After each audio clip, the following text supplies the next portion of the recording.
नमस्कार, मैं रंजन शर्मा।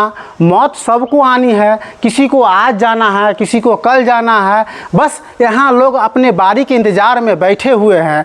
ये वीडियो की तरफ ज़रा गौर से देखिए। ये वीडियो तारापुर के सिसुआ गांव का है, जहाँ विवेकानंद मिश्रा अपने घर से पैसा और पानी का डब्बा लेकर पानी के प्लांट पर जाते हैं और वहाँ डब्बा में पानी लेते हैं और प्लांट के जो कर्मचारी होते हैं उनको पैसा देते हैं। उसके बाद पानी से भरा डब्बा अपने साइकिल के कैरियर पर रखते हैं और रखने के क्रम में कैरियर पर से डब्बा गिर जाता है। उसके बाद साइकिल से कुछ दूरी पे जाके विवेकानंद मिश्रा भी तिलमिलाकर गिर जाते हैं। उसके बाद वहीं उनका मौत हो जाता है।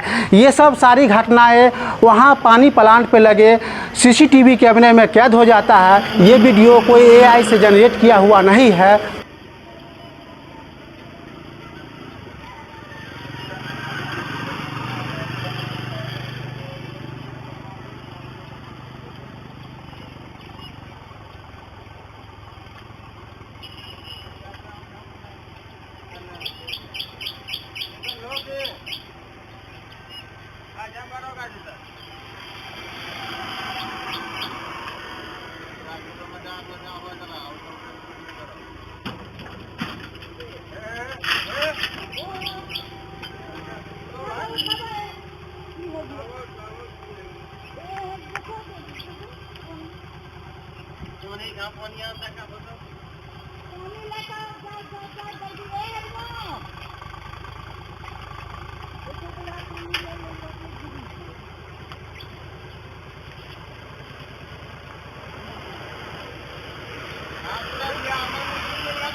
Gracias.